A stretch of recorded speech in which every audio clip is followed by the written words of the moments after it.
Hello there, gang, and welcome to Model Behavior Breaking News, where I tell you all about the non-toy related news that you need to know about. We got a whole bunch of stories to cover, so let's talk about them. First up, Suicide Squad Kills the Justice League has a new Harley Quinn trailer, courtesy of Rocksteady Games. This game is going to be out on February 24th, and it's looking like it might be a little bit snake bit in the eyes of the fans, because it's one of those massively multiplayer, online co-op type games, and I'm saying all the things out my mouth hole that gamers don't particularly want to hear from the general consensus that I've been picking up on, because the original Arkham games were amazing, single-player, narrative-driven story games, and we loved them. That's what put Rocksteady on the map, baby. And then, of course, we got the SpiderMan games. We're just coming off of the wave of awesomeness that was Spider-Man 2. Again, single-player, narrative-driven. So Rocksteady going into this massively multiplayer, basically games-as-service model, I don't think it's what the masses are asking for. And unfortunately, it was too late for them to pivot. I can imagine the studio was the one responsible for saying, yo, guys, we saw this thing called Fortnite. Turns out that you don't have to just sell a game once. You can get people on the hook to give you money month after month after month. Yeah, that's okay if that's the game that people want to play.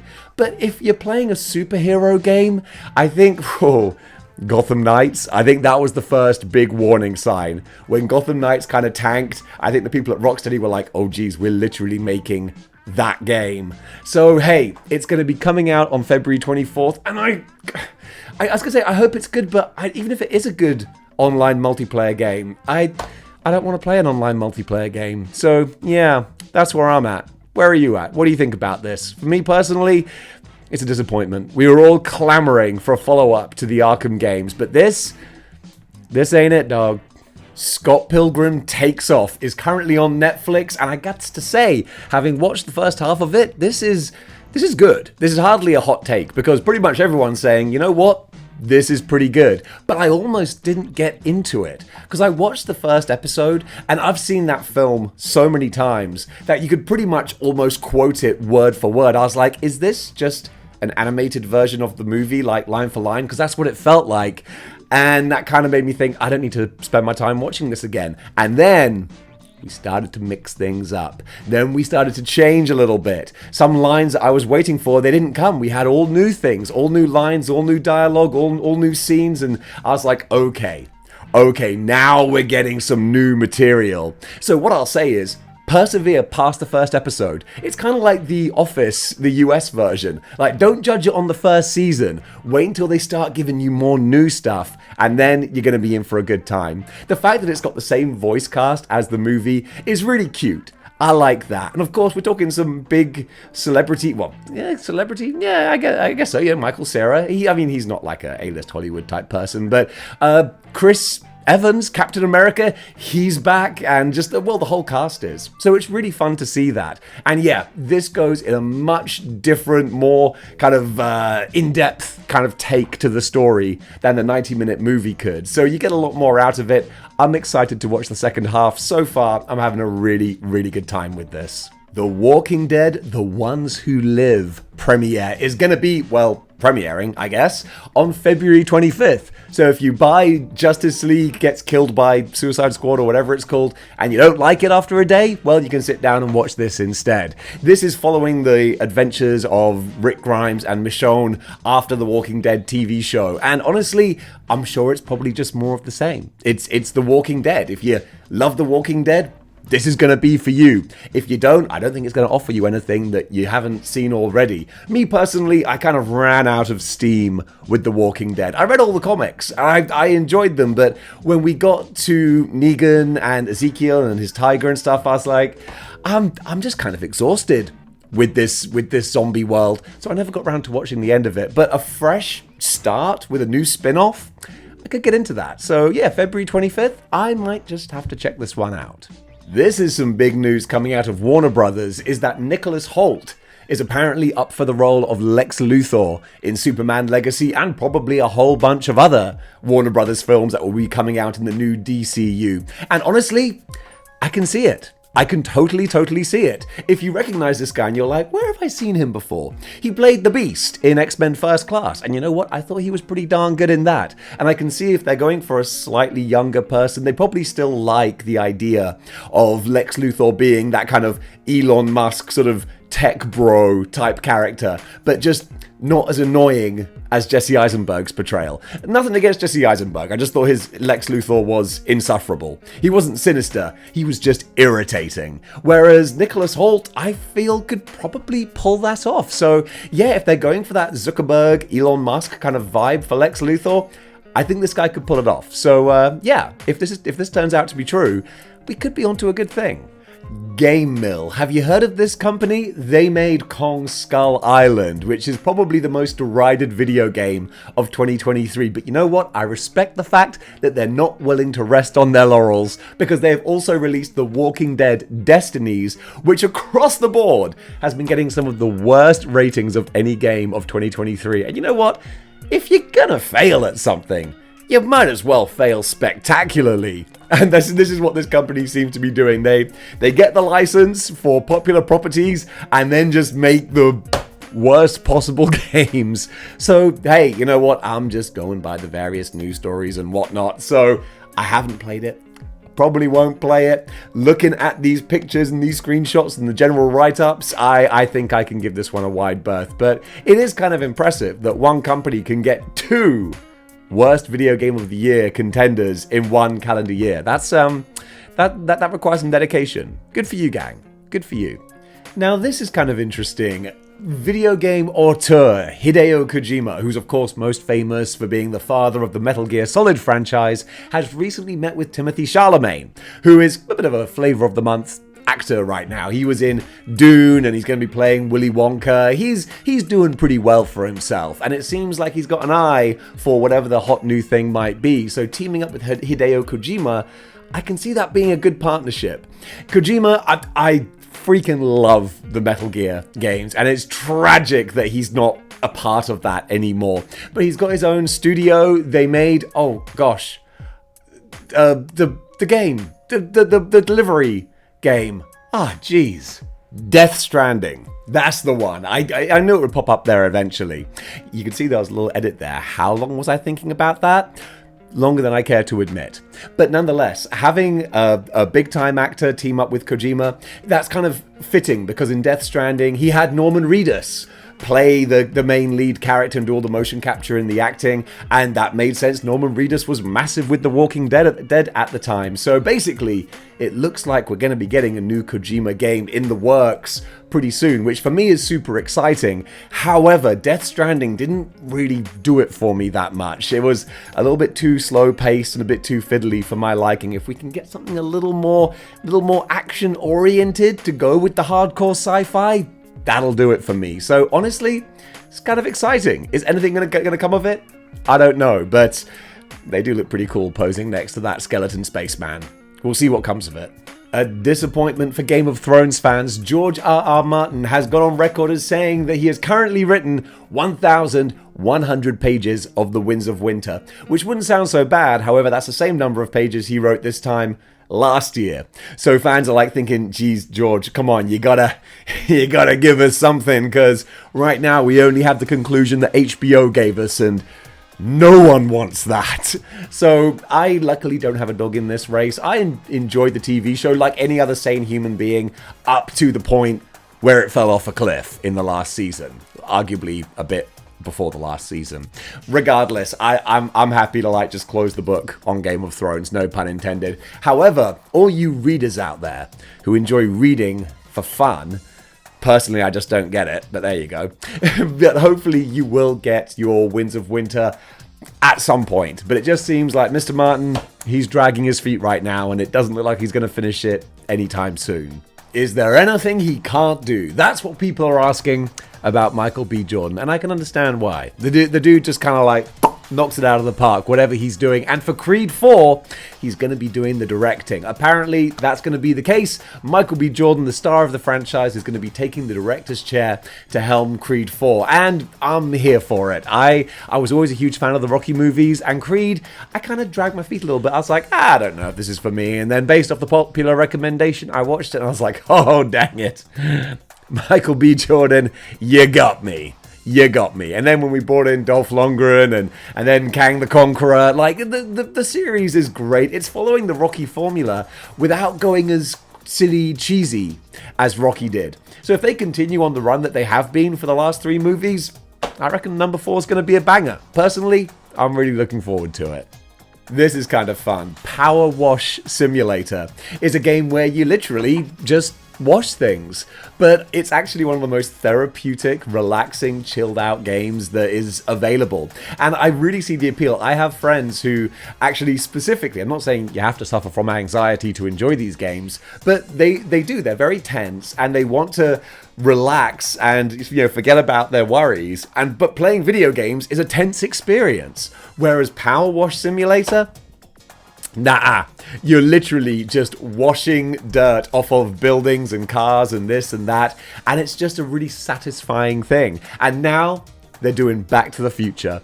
So you can power wash the DeLorean, the town hall, the Back to the Future 3 time-traveling train.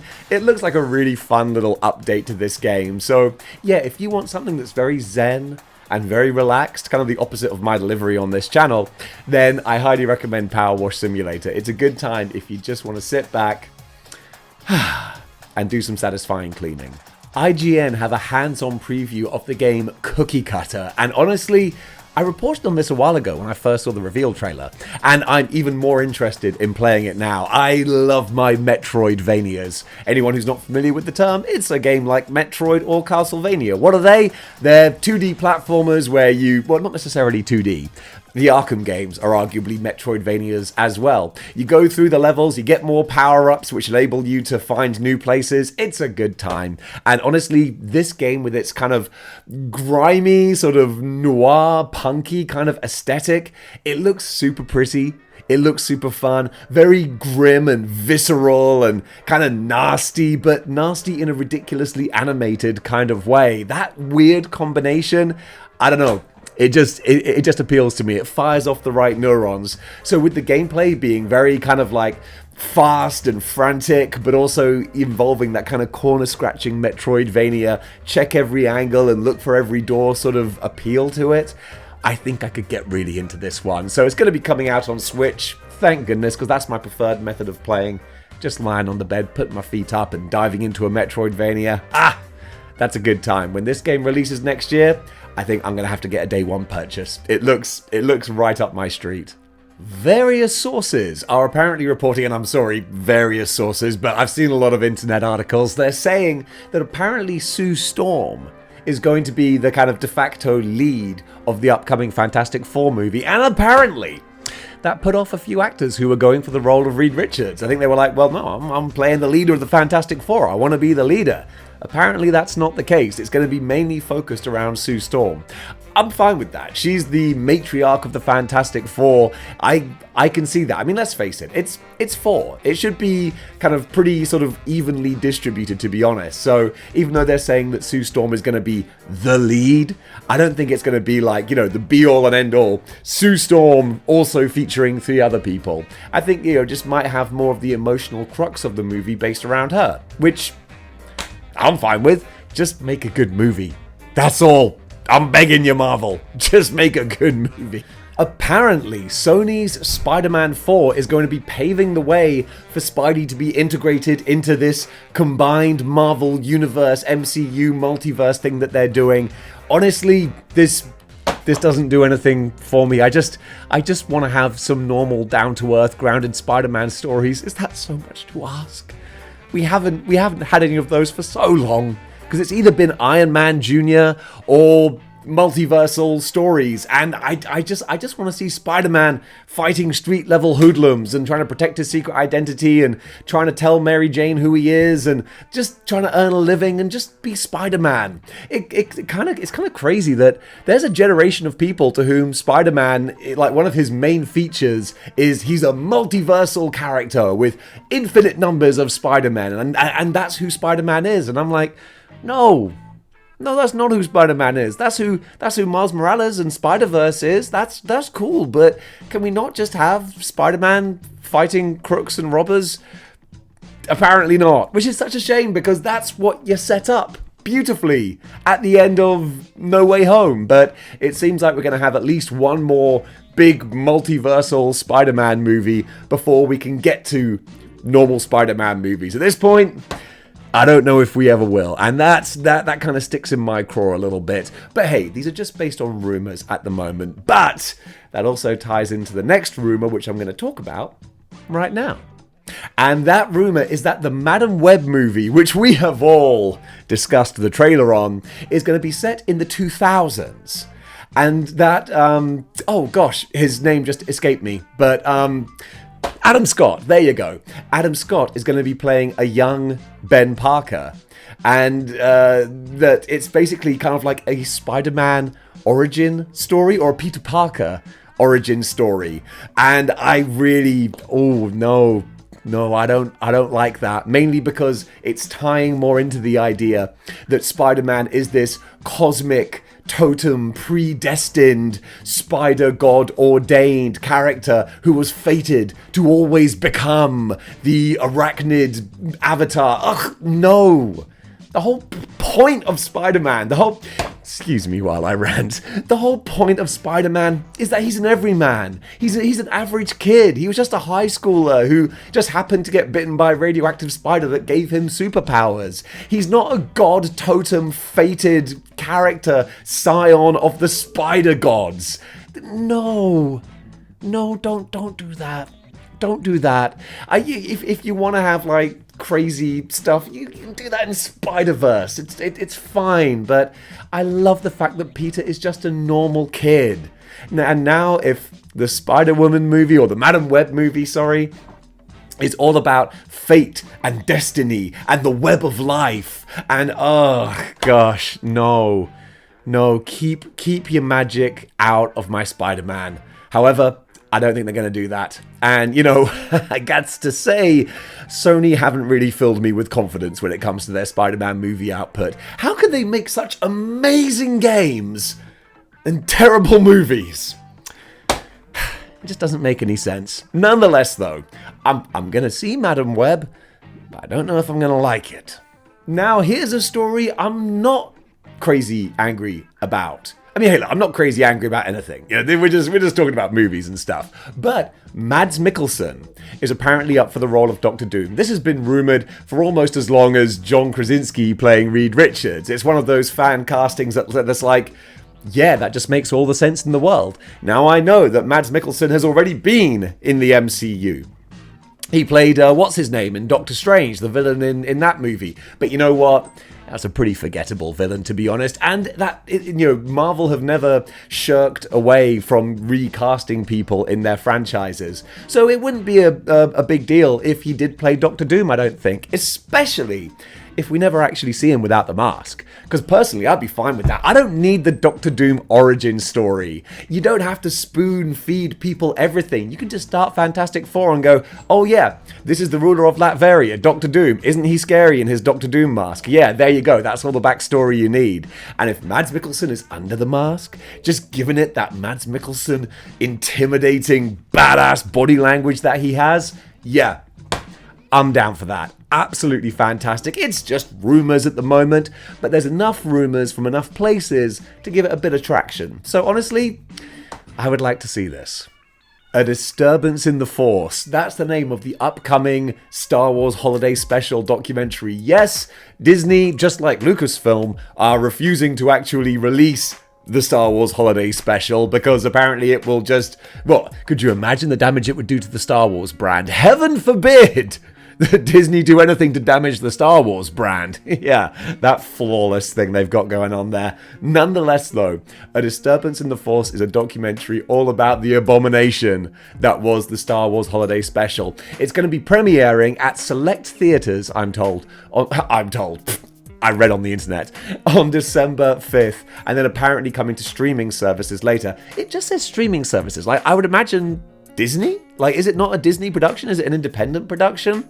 I don't know. Regardless, I'm going to keep an eye out to find out where you can see it, because honestly, I want to see this documentary. I think a documentary would actually be far more enjoyable than actually watching this holiday special. I think there'd be like an interest in watching it, but I guarantee after 5 minutes of the actual holiday special, you'd be like, okay, I'm done with this now. But a decent documentary talking about the phenomena that's come out of it, I'd be down for watching that. Chandler Riggs, who plays Carl in The Walking Dead, is going to be playing Peter Parker in an unofficial Spider-Man horror movie. This is, again, mildly interesting. We had a big Spider-Man unofficial movie come out this year. Spider-Man, what was it called? Lotus? Yeah, there was a lot of controversy behind that one, and ultimately the movie wasn't great. You can watch it on YouTube.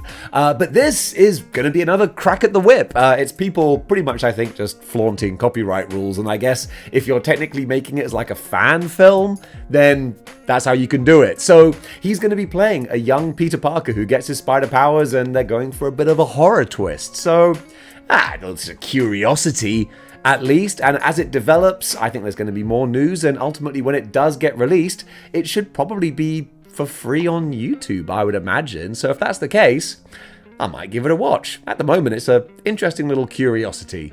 Netflix has confirmed that once again, they are definitely going ahead with making a BioShock TV show with Pirates of the Caribbean director Gore Verbinski directing. I say that in a kind of a silly way because I feel like we announced that 10 years ago, and then 5 years ago, and then 2 years ago, and it's like, Are we announcing it again? Because I can't help but feel like you've cried wolf a few times on this TV show.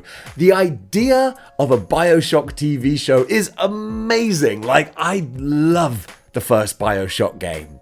And the second one was fine. And the third one, where you're up in the clouds, that was a bit odd. Nonetheless, though, the first BioShock game, incredible. And the Art Deco horror aesthetics, beautiful. And what was always putting people off from translating it to the screen, I think, was just the insane budget that would be required. But it seems like Netflix are willing to pony up the dough to try and do it justice. Or maybe do it on the cheap. I don't know. Either way, I'm going to be following this. I'm interested to see it. I love the franchise. Can they do it justice? Am I going to be reporting this same story in 10 years' time?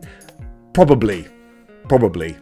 One of Rob Liefeld's most famous or infamous pieces of art has sold for a whopping $132,000 at auction. And of course, I'm talking about his ridiculous Captain America puffed out chest pose, which he did for Heroes Reborn way back in the mid-90s, and it's followed him ever since. Well, you know what? It's also just netted him over $100,000. So more power to you, Rob. And congratulations to anyone who had $132,000 to spend on it. And also, I've seen a couple of interesting videos where people who know about anatomy and also bodybuilding have shown that if you actually do like an Arnold Schwarzenegger style pose, if you have the musculature and you're gripping your hands like this and puffing your chest out, for like an Olympic level bodybuilder, you can actually get that pose. It's just, as a character standing just straight, it doesn't make sense. But apparently I think that was based off of probably a real picture of a bodybuilder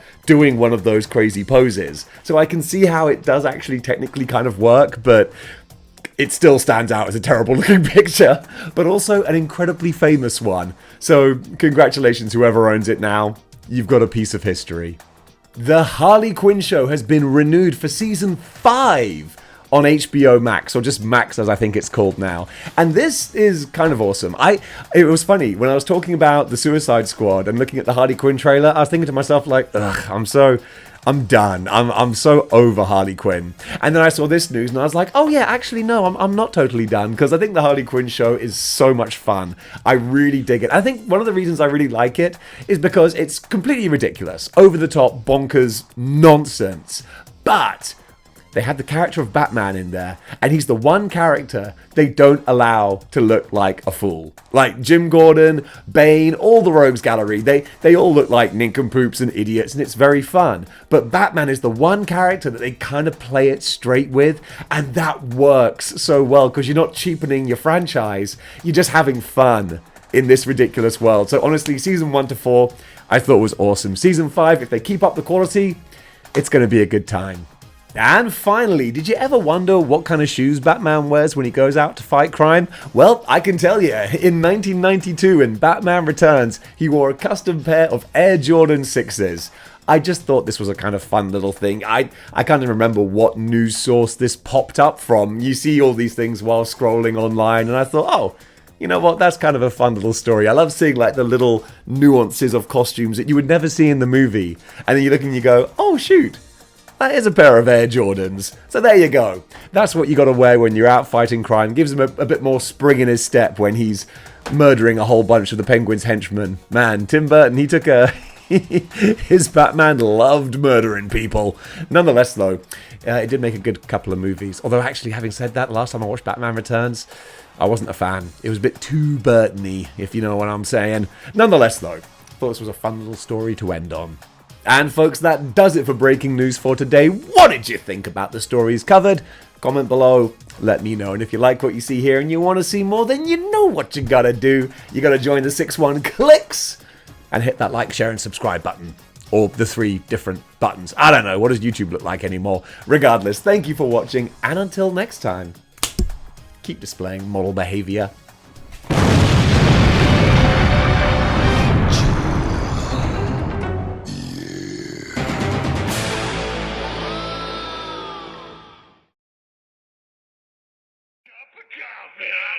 Cup of coffee.